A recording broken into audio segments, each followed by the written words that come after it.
नमस्ते दोस्तों, स्वागत है आपका साहित्य सरगम चैनल पर। आज मैं आपके लिए लेकर आई हूँ एक छोटी सी कहानी, समस्या का समाधान। किसी शहर में एक व्यक्ति था। वह बहुत ही दुखी रहा करता था। उसे हमेशा ही ऐसा लगता कि उससे दुखी व्यक्ति तो इस संसार में कोई नहीं है।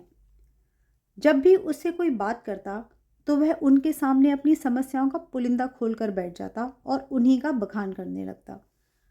थोड़ी ही देर में साथ वाला व्यक्ति उठकर कहीं चला जाता और इस बात से तो वह और अधिक परेशान हो जाता था कि उसकी बात सुनने के लिए इस दुनिया में ही कोई नहीं है।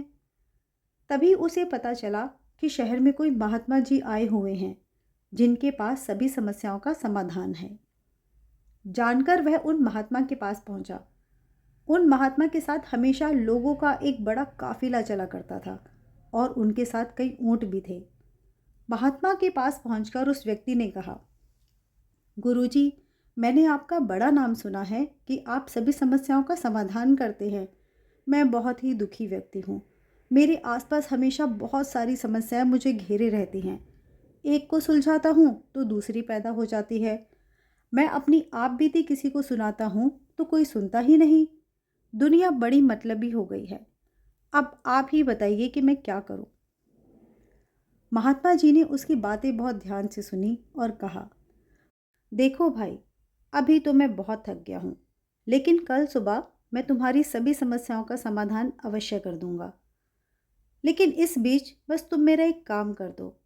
मेरे ऊँटों की देखभाल करने वाला आदमी आज बीमार है। आज रात तुम इनकी देखभाल कर लो। जब सभी ऊँट बैठ जाएं तो तुम सो जाना। मैं तुमसे कल सुबह बात करता हूँ। अगले दिन महात्मा ने उस आदमी को बुलाया। उसकी आंखें लाल थीं। महात्मा ने कहा, तो बताओ, कल रात कैसी नींद आई? व्यक्ति बोला, गुरुजी, मैं तो रात भर सो ही नहीं सका। आपने कहा था कि जब सब ऊँट बैठ जाएं तब सो जाना, लेकिन ऐसा हुआ ही नहीं। जब भी कोशिश करके एक ऊँट को बैठाता तो दूसरा खड़ा हो जाता।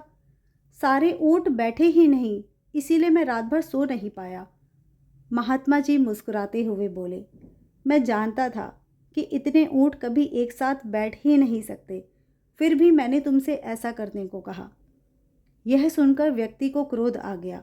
बोला, महात्मा जी, मैं आपसे हल मांगने आया था, लेकिन आपने तो मेरी समस्या को और बढ़ा दिया और मुझे इतना परेशान कर दिया। महात्मा जी बोले, अरे नहीं भाई, दरअसल यह तुम्हारी ही समस्या का समाधान है। संसार के किसी भी व्यक्ति की समस्या इन ऊँटों की तरह ही तो है। एक खत्म होगी तो दूसरी खड़ी हो जाएगी। अतः सभी समस्याओं के खत्म होने का इंतज़ार करोगे तो चैन से जी नहीं पाओगे। समस्याएं तो जीवन का ही अंग हैं। इन्हें महसूस करते हुए जीवन का आनंद लो।